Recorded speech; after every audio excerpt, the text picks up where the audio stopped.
that's my personal Mhm, tip that I give mhm, people is to look for mm, somebody who has mm, lived experience mm. with neurodivergence. Yes. And I also tend to tell people to look for somebody who's also trauma informed and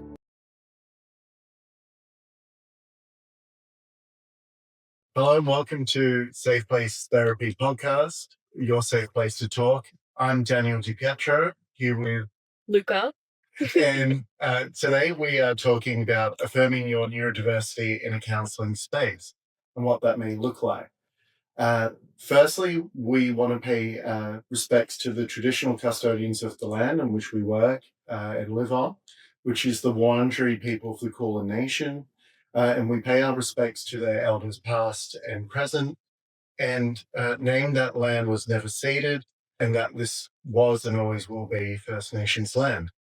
So to start us off, Luca, can you, I guess, tell the viewers here a little bit about who you are and what you do here at Safe Place Therapy? Yes, so I am Luca, they, them. I'm a provisional psychologist at Safe Place in Footscray. Um, won't be provisional for long, fingers crossed. But yeah, for now, I'm still provisional. Yeah, so I work a lot with neurodivergence. I myself am neurodivergent, so that's definitely an area of interest for me. I also work a lot with LGBTI people and a lot with um,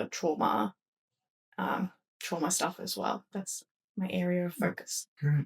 And it's such a broad area of focus as well. Yes. In terms around neurodiversity, can you talk a little bit in terms of um, how folk who feel that their neurodiversity is kind of affirmed in session? I guess what is that you currently do, or how do you make people's neurodiversity affirmed in session? Um, so it's very unique to the individual. Mm, All of my sessions look very different from person to person. So for one person, we might be doing a session that's focusing on social stuff, or another person will be doing more like regulation skills. It really just depends on the individuals that I'm working mm, with and what works for them. mm, Yeah, I'm very flexible in the way that I work. So that means sometimes changing elements of the room that I'm working in. That means changing kind of the approach that I take, the language that I use. Um, it's just very, very tailored to each individual that I work with. So, yeah, it's very, very different. So that means that in one day, I'm doing a lot of different things. mm. And when you're talking about changing the room, can you talk a little bit about that? Why that's so important for some folk? Yeah, so I personally am very sensitive to light, so a lot of my rooms are quite dark. I find that quite relaxing as well. Not super, super dark, but Mm, like we don't use the big light. We never use the big light. We use lamps or natural lighting. But yeah, I just kind of tailor the rooms around my clients' sensory preferences. So that means, for example, I don't eat my lunch in the room that I work in. I usually eat my lunch in the lunchroom or somewhere else just because of the smell of the food for some people can be quite distressing or uncomfortable. Yeah, I just really tailor it to the people that I work with. So that can be like if we're doing something that might be loud, like I work a lot with young people, so we do like puzzles and some more like practical stuff. In that situation, I try and kind of think forward to avoid loud noises or sudden movements, or kind of give them a heads up if I'm going to put something on the table that's really loud so they can kind of prepare themselves. So that just kind of thinking ahead to try and tailor to the people that I work with and their like sensory preferences. And yeah, that's kind of what I mean by Yeah, that. I mean, it sounds really beautiful that you're thinking about, I guess, how the person is in the space, how they feel supported. What would best, I guess, help facilitate the work that you do? In what regard? So in terms of, I guess, you're naming some of the sensory aspects Mm, there in terms of some of the work with the jigsaws, mhm, making sure that it's not a loud space. mm, It sounds like that you're really thinking ahead so that the work that you're actually doing with the sensory tools maybe mhm. is effective. Yeah, it is because I'm very big on my clients feeling as safe and stable as they can in the room. Mm, For a lot of people, especially neurodivergent people, therapy is very scary mm, and destabilizing. Um, you're basically going into this room that you may or may not have seen before and talking to someone that you've never met about some really deep and personal issues. mm, And for some people, that's a lot. So I try and make the space as um, consistent as possible, as accessible as possible, as comfortable as possible to just try and make it a little bit easier to actually engage in the meaningful part of the therapeutic mm. process. And sometimes that can take time to build that rapport and to have that feeling of safety and stability in the room. But that's also something that I prioritize is that I work at the pace of my clients. So for some clients, it takes like one session and they're ready to get into it. But for some people, it can take upwards of a year, and that's okay. Yeah, and really highlighting that that's okay is Yeah. yeah. Yeah, that's something I definitely let people know in our first session that we go at their pace. Sometimes that means um, we're going at a certain pace and then we slow down when we get to certain Mhm, bits, or sometimes it's kind of unpredictable, but mhm, that's it's important for me to be flexible so mhm. that we can make it as accessible as possible. Yeah, great. And in terms of, I guess, the sense around having someone's neurodiversity affirmed in the space, what do you feel are some questions or ways of working that you may have heard from clients around their experiences where it hasn't been affirmed? Um, yeah, so in that regard, I've had a few clients tell me of experiences where they have voiced discomfort about certain elements of the room, and they have been told that they just need to get used to it or to push past that discomfort because they need to build their distress tolerance, which is something that we do in therapy, but in that context is quite distressing and inappropriate. I can imagine. Yeah, and very invalidating Yeah. as well.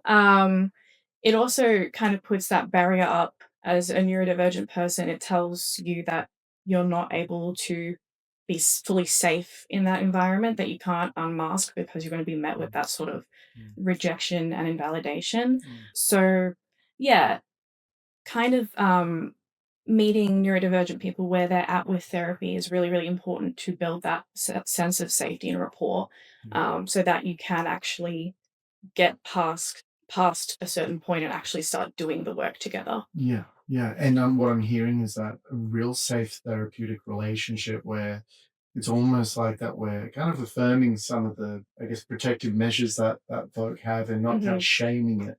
Yes, yes. It's very important that we don't try and pathologize neurodivergence. Yeah. We don't try and fix Mm, things and try and make it go away. mhm, We try and help the person function at their best within the context that they're in mhm, and not change mhm, their protective behaviors or their behaviors that um, some people may see as being related to their neurodivergence, because there's nothing wrong with being neurodivergent. mm, It's just a different way of experiencing and existing. So, yeah, it's completely inappropriate and super harmful to tell neurodivergent people, like, you need to change who you are, you need to change XYZ about mm, yourself, mm. um, because that's just, yeah, you would not tell that to someone who's not neurodivergent. So, you're not going to do that to a Yeah, neurodivergent person. yeah. And so I'm really hearing there that it's rather than kind of looking at it more of a kind of a deficit, you're really kind of honoring the person that comes into the room and Mhm. all the nuances that make that. Yes, I'm very strength based in my approach. Mm, We don't really view things as deficits. mm, Within the context, obviously, it creates a bit of a functional mm, distress or impairment, but we try and find the strengths of the person and how that can be mm, used to increase their quality of life mm, and help them reach their best potential and best self. Um, yeah, the traditional approach to neurodivergence, which highlights deficits, I have a lot of problems with that. Um, and yeah, it's more about the strength of the person and honoring that neurodivergence is still a disability, and that does come with Mhm. barriers, but it's not a fault within the self. It's not that there's something inherently Mm. wrong with you as a person. It's just your brain is Mm. operating a different way. And that must be so empowering for a lot of folk to hear from you I hope so. in your stories.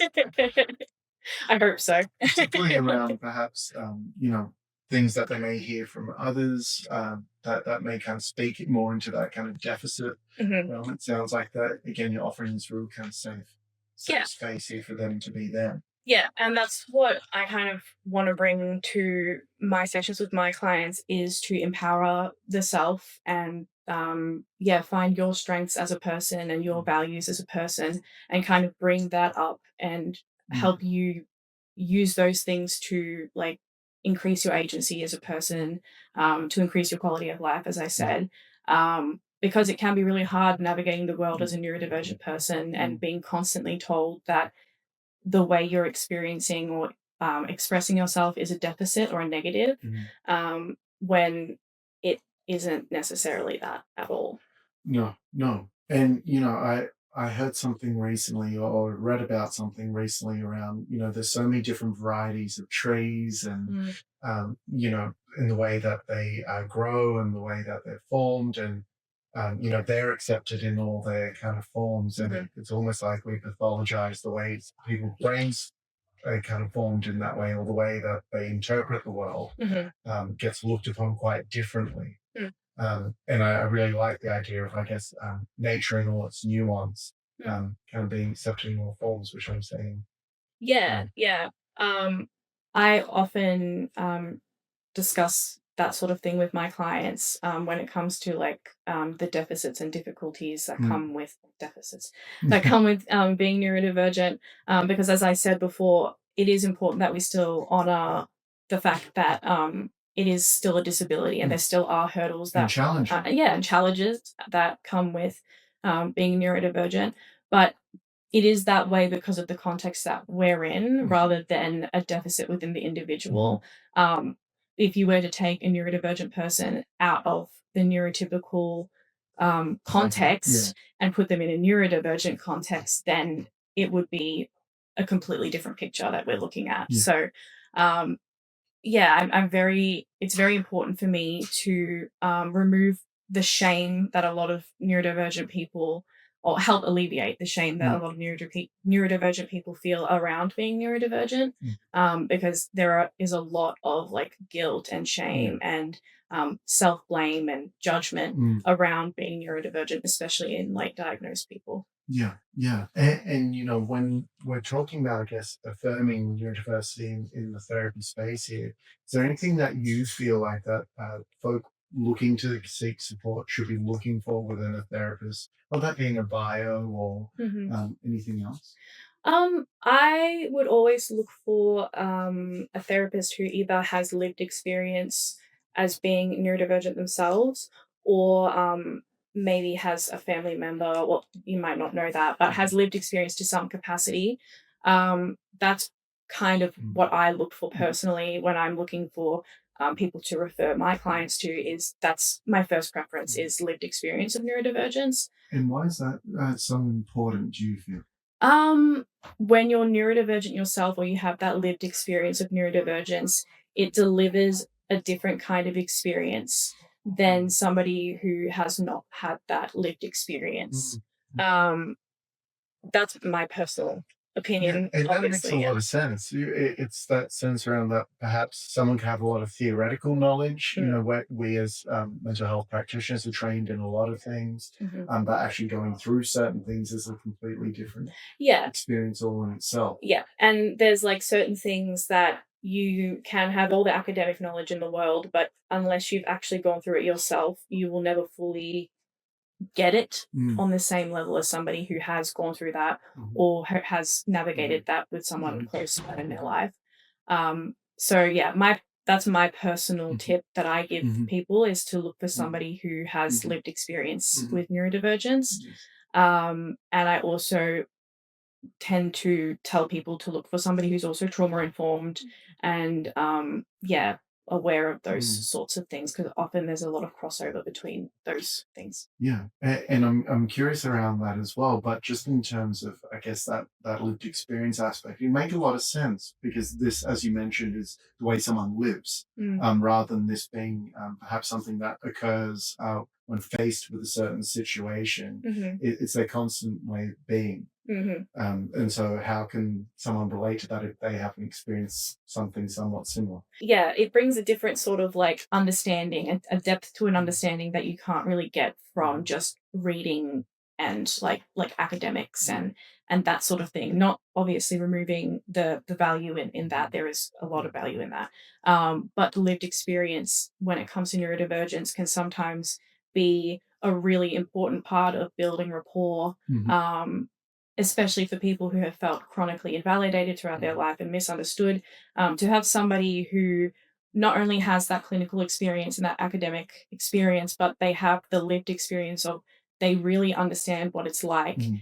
to have been that young person who Yeah, was chronically yeah. misunderstood. Like they have been there themselves, or That they, I get it. yeah, they get it on a different level. Mm. Because yeah, a lot of neurodivergent people, they feel chronically misunderstood and Mm. invalidated.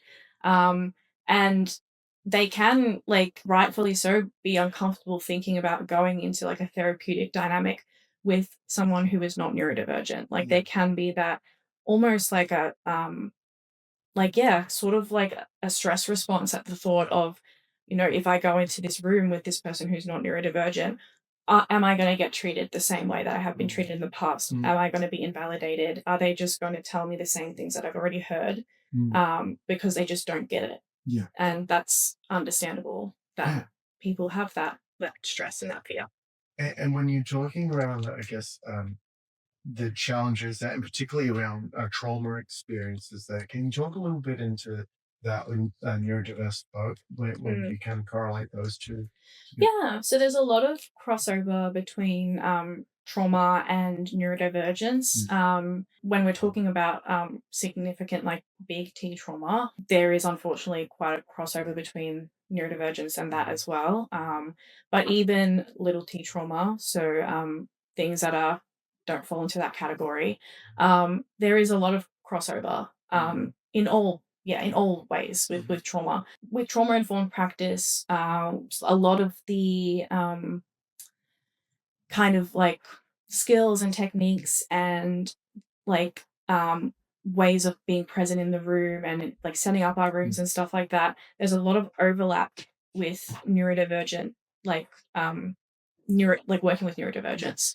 And even if somebody doesn't have big T trauma, they may still benefit from having that trauma informed approach to their Mm. practice.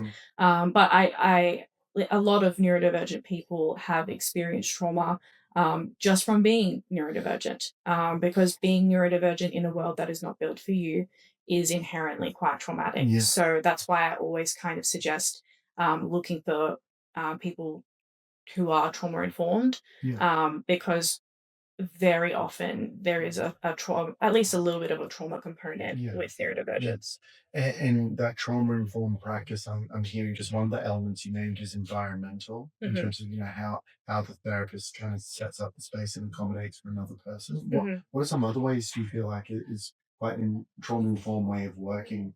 With Uh, the environment. yeah, Um, or even outside that more yeah. generally. Um, Yeah, so this would be a really good example of how it kind of crosses over. So, one thing that we kind of are taught with trauma informed practice and trauma informed care is the setup of the room. So, I personally will always sit in the chair that is one closest to the door, but also I have my back to the door, and my clients will always sit in a section of the room. Unless, of course, they choose that chair. Sometimes Yes, that's the chair they want to yes, sit that's in, and right. that's fine, but I will usually suggest the chair where they will have a view of the door and they have a clear exit path. This is so that my clients know that they are free to leave at any time if they are distressed, they can get up and walk Mhm. out. Also for safety, I'm closest to the door, so if Yes, I yes, need to leave, I can. yes, But yes. it's important that my clients, even subconsciously, are able to see an exit at all Mhm, times during the mhm, session. And yeah, another um, thing that I would implement and that I do implement is I kind of give um, I have a structure to my sessions. So I usually reserve the last 5 or 10 minutes for a designated kind of regulation mm, space, mm, especially if we're having a really intense session where we're talking about some really intense stuff. And I flag this with my clients in our first sessions that this is the way that I work. Um, I have a 5 or 10 minutes like reserved mm, time slot at the end of our session where I kind of park what we're talking about and we take that time to talk about something neutral or positive, so that they can kind of regulate themselves a little bit before they go out into the world. Because I mm. don't personally find it doesn't sit well with me to just talk about something really intense and then just send someone out. So yeah, that's also something that I do, and also make sure that the people that I work with um, are able to practice autonomy and self advocacy at any point that is possible. Mm, I always give, if we're doing some more hands on activities with mhm, young people, for example, I will always give options for activities mm, so that I promote independence. Also, as much as possible, try and give people a bit of a warning or a heads up mm, if there's anything that's unanticipated, if there's a change to the routine or even in the room if there's like unexpected noises outside.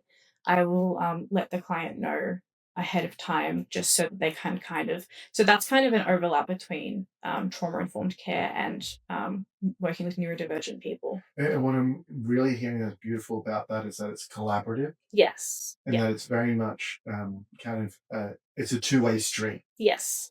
Yeah.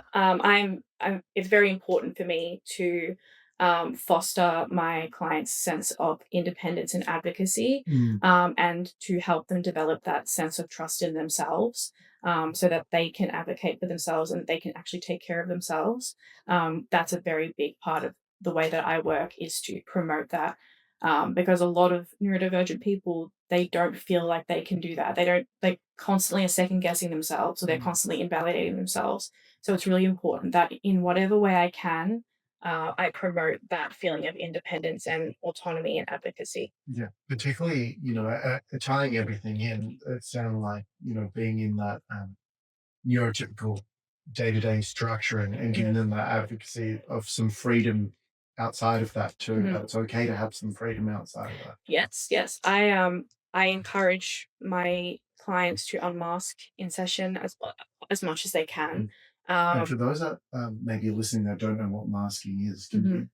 Oh, so masking is a behavior that neurodivergent people sometimes subconsciously, sometimes consciously engage in, where they kind of put on a bit of a like a mask, for lack of a better Yeah. word, to navigate the day to day. So So that how people perceive that. yeah, Yeah, to like kind of it's a protective yeah. mechanism. So sometimes you're aware of it, sometimes you're not, and Mhm, sometimes it can really, really run deep, mhm, especially if you are late diagnosed and you've been masking mhm, your entire life. mhm, Um, there'll be things that you do that you don't even realize that mhm, you do that are mhm, part of masking mhm, behaviors. Yeah, it's like camouflage mhm, in the natural world where you are just trying to like blend in so that you are able to survive with everybody else and be liked and all that sort of thing. So in my sessions, I encourage for people to try and unmask as much as yes. possible. I don't enforce eye contact. I let them know that I'm pretty bad at eye contact myself. Um, and I encourage people to bring in, if they have comfort items, they're more than welcome to bring in comfort items. If people need a session or that just need that space to just sit there and um, color in or something like that, or just talk about their special interest for 40 minutes, that's what we're going to do. Yeah. And yeah, I encourage people to just be themselves without having to worry about, oh, am I going to offend this person? Mm, Am I going to push them away by just being myself without having to put yeah. that mask up? Um, yeah, my space is very very chill and yeah, Mm. accommodating as much as possible. Well, it sounds like a beautiful space there, Luca. Just in terms of, I guess, the pushing away aspect, I did Mhm, also want to ask about RSD, which is rejection sensitivity dysphoria, and mhm, a little bit about for those listening here. I guess can you talk a little bit about that uh, mhm. that experience? Yeah, so RSD is experienced by neurodivergent people. As you said, it's rejection sensitivity dysphoria. So a common misconception is that it is kind of just, yeah, getting a bit bummed out when Mm, you get rejected or you perceive rejection. But there's a lot more depth to it than that, and it can be quite nuanced and complex as well. So not everybody who's neurodivergent experiences RSD. Some people experience it to a pretty intense degree, while other people don't, and then depends on the situation. It's very like, yeah, very nuanced. But it's basically, when it boils down to it, it's a either actual or perceived rejection, and then that can kind of lead to a quite an elevated distress or stress response in yeah. the person. So it's different for every person. Some people might express it in some ways, some people might express it in other ways. Um, but it is usually a very intense response. It's not just a feeling of disappointment or like sadness. It is an all consuming, Mm, really like distressing experience. It's intense. very, very intense. Yeah. And it can be like, yeah, it can lead to meltdowns, it Yeah. can lead to mental health issues. It is more than just a, oh, I'm a bit bummed out. It is Mm, a full body mm.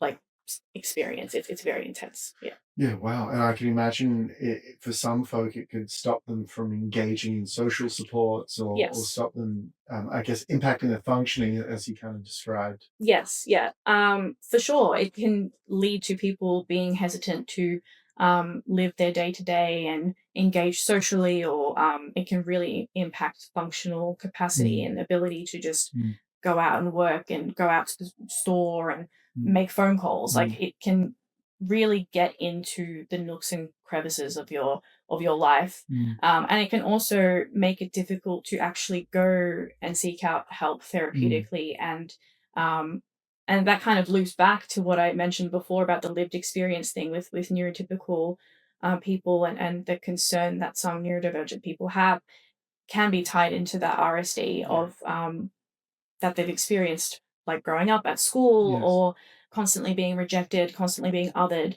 Mm, and how that can create some trauma and stress, mm, and make it so that there's like this barrier of like, if I go to therapy, am I just going to get told that it's in my head, or that I'm making it up, or I just need to get over it, or I just need to change mm, everything about myself so that yeah.